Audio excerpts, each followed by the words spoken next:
రాష్ట్ర ప్రభుత్వం మీద ఒత్తిడి తీసుకురావడం, 2 కేంద్ర ప్రభుత్వం మీద ఒత్తిడి తీసుకురావడం, 3 ప్రజా ఉద్యమాలు నిర్మించడం.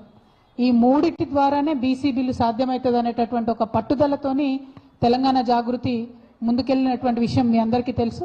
అనేక కార్యక్రమం బీసీ బిల్లు సాధన కోసం చేసినటువంటి ఏకైక ఆర్గనైజేషన్ తెలంగాణ జాగృతి, యునైటెడ్ పూలే ఫ్రంట్ 2 కలిపి కార్యక్రమాలు చేయడం జరిగింది. మరి ఇవాళ ఎక్కడి దాకా వచ్చాగింది? రాష్ట్ర ప్రభుత్వం మీద తెలంగాణ జాగృతి యూపీఎఫ్ మేము అవసరమైతే రైల్ రోకో చేస్తామని ఒత్తిడి చేయడంతో 2018 పంచాయతీరాజ్ చట్టానికి సవరణ చేస్తూ ఆర్డినెన్స్ తీసుకురావాలని మేము చేసినటువంటి డిమాండ్కి రాష్ట్ర ప్రభుత్వం తల ఒగ్గి ఆర్డినెన్స్ తీసుకురావడం జరిగింది. ఇప్పుడు తెచ్చినటువంటి ఆర్డినెన్స్ని గవర్నర్ గారు మరి లీగల్ ఒపీనియన్ కోసము సాలిసిటర్ జనరల్ గారికి పంపడం జరిగింది. ఇక్కడ ఒక మంచి అవకాశాన్ని కాంగ్రెస్ పార్టీ వదులుకుంటుంది. బీసీ బిడ్డల తరఫున అనేక మంది లీగల్ ఎక్స్పర్ట్స్తోని సంప్రదించిన తర్వాత నేను ప్రభుత్వానికి సూచన చేస్తూ ఉన్నాను. తమిళనాడులో ఇట్లానే గవర్నర్ గారు తాత్సారం చేస్తే కోర్టుకు వెళ్ళి వాళ్ళు వెంటనే మంచి ఆర్డర్ తెచ్చుకోవడం జరిగింది. ఎస్పెషల్లీ ఆర్డినెన్స్ ఇచ్చినప్పుడు గవర్నర్ ఇన్స్టిట్యూషన్కి ఎటువంటి హక్కులు కూడా లేవు వాటిని డీలే చేయడానికి. కానీ ఇప్పుడున్నటువంటి గవర్నర్ గారు డీలే చేస్తూ ఉన్నారు. ప్రభుత్వాన్ని నేను డిమాండ్ చేస్తున్నా, మీరు ఎందుకోసం వెంటనే కోర్టుకు వెళ్లకుండా ఆగుతూ ఉన్నారు? మీ స్థాయిలో రాష్ట్ర స్థాయిలో అయిపోయేటటువంటి అంశాన్ని ఎందుకు మీరు కోర్టుకు వెళ్లకుండా భారతీయ జనతా పార్టీని కాపాడుతున్నారు?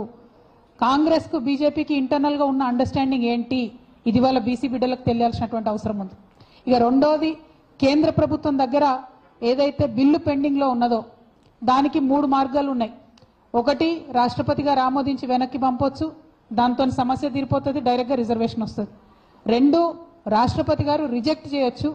రిజెక్ట్ చేసినా మంచిదే. రిజెక్ట్ చేస్తే మన అసెంబ్లీలో మన కౌన్సిల్లో మళ్ళీ ఒకసారి మనం బిల్లు పెట్టుకున్నట్టయితే సెకండ్ టైం రాష్ట్రపతి దగ్గర పంపించే అవసరమే ఉండదు. అది రాజ్యాంగంలోనే మనకు ఉన్నటువంటి హక్కు. సో ఒకవేళ భారతీయ జనతా పార్టీ మీద ఒత్తిడి పెంచి మా రాష్ట్రంలో మేము చేసుకుంటాం, మీరు రిజెక్ట్ చేసన్నా పంపండి అని అన్నా కూడా మనకు బీసీ బిల్లు పీఠముడి విడిపోయేటటువంటి ఆస్కారం ఉన్నది. ఇక 3వ అవకాశం ఏముంటుంది? రాష్ట్రపతి 1 యాక్సెప్ట్ చేయొచ్చు, 2 రిజెక్ట్ చేయొచ్చు, 3వది ఏదైనా క్వెరీ వేయొచ్చు, మాకు ఈ వివరాలు కావాలి ఆ వివరాలు కావాలని. ఒకవేళ అట్లాంటి క్వెరీ వేస్తే రాష్ట్ర ప్రభుత్వం సంపూర్ణంగా సహకరించాలి. కేంద్ర ప్రభుత్వానికి అన్ని వివరాలు ఇవ్వాలి, కులగణన వివరాలు ఇవ్వాలి. అంటే అల్టిమేట్గా ఏదన్నా చేసి ఒక ముందడుగు పడాలనేటటువంటి తాపత్రయంతో ఈ మాటలు చెప్తా ఉన్నాం. మరి ఇవాళ కేంద్ర ప్రభుత్వం మీద ఒత్తిడి పెంచాలన్నా కూడా మన రాష్ట్ర ప్రభుత్వం సుప్రీంకోర్టులో ఇమీడియట్గా కేసు వేసే అవకాశం ఉంది. తమిళనాడు నిన్నగాక మొన్న కేసు వేస్తే మంచి తీర్పు వచ్చింది. 3 to 4 months లోపల రాష్ట్రపతి గారు బిల్లు వెనక్కి పంపాలి. Either accept or reject or you discuss. ఈ మూడిట్లో ఏదో ఒక ఆప్షన్ ఉంది. కానీ స్టేటస్ కో లాగా డీప్ ఫ్రీజర్లో పెట్టుకుంటామంటే కుదరదని కరాఖండిగా సుప్రీంకోర్టు తీర్పు ఉంది. ఈ 3 దశలు ఉన్నప్పటికీ కాంగ్రెస్ పార్టీ నిన్న ఏం మాట్లాడుతున్నారు? పొన్నం ప్రభాకర్ గారు మేమందరం పోయి ధర్నా చేస్తామన్నారు. ఇదివరకు కూడా పోయి చేసిరు కదా, ఏమైంది ఆ ధర్నాతోని? మీరు చేసిన మీ ధర్నాకు మీ నాయకుడు రాహుల్ గాంధీ మిమ్మల్ని పట్టించుకోలేదు, మీ ధర్నాకు ఆయన ఆనాడే రాలేదు. రేపు మళ్ళీ పోయి ధర్నా చేస్తామంటున్నారు.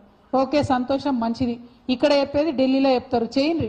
కానీ ఎంత అవహేళనగా మాట్లాడుతూ ఉన్నారు ఇవాళ పొన్నం ప్రభాకర్ గారు అంటే, మేము పోయి ధర్నా చేస్తాం, అందరు బీసీలు రావాలి, అందరు ఎమ్మెల్యేలు రావాలి, అందరు ఎంపీలు రావాలి అంటే ఏంది ఇది? మేము సత్రంలో భోజనం పెడుతున్నాం, మీరు అందరు రావాలి అన్నట్టు ఏం మాటలు ఇవి? మీకు సీరియస్నెస్ ఉందా? అసలు బీసీ బిల్లు సాధన చేయాలని ఉందా లేదా? ఉంటే బాజాప్తా ప్రభుత్వ పరంగా అఫీషియల్గా ప్రోగ్రాం పెట్టండి, అఖిల పక్షాన్ని ఇన్వైట్ చేయండి, లెటర్స్ రాయండి ముఖ్యమంత్రి గారి తరఫు నుంచి. మర్యాద పాటించండి, పద్ధతి పాటించండి.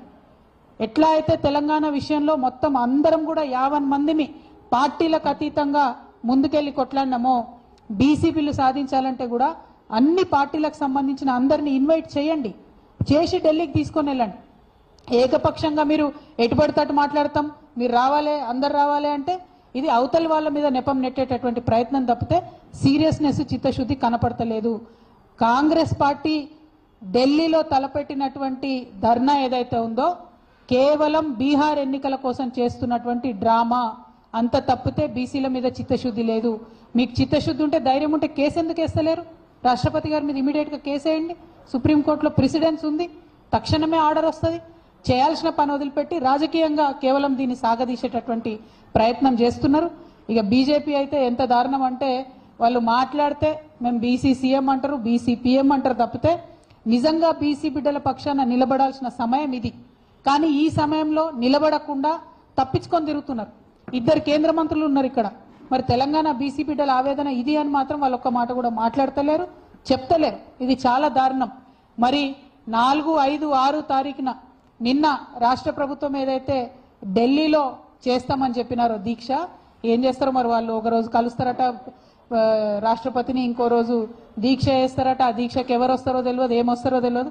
ఆ కన్ఫ్యూజన్ దీక్ష పక్క పెడితే ఒక నిజమైనటువంటి నిబద్ధతతో కూడినటువంటి 72 గంటల నిరాహార దీక్షను నేను చేయబోతా ఉన్నాను హైదరాబాద్లో 4, 5, 6 తారీఖున.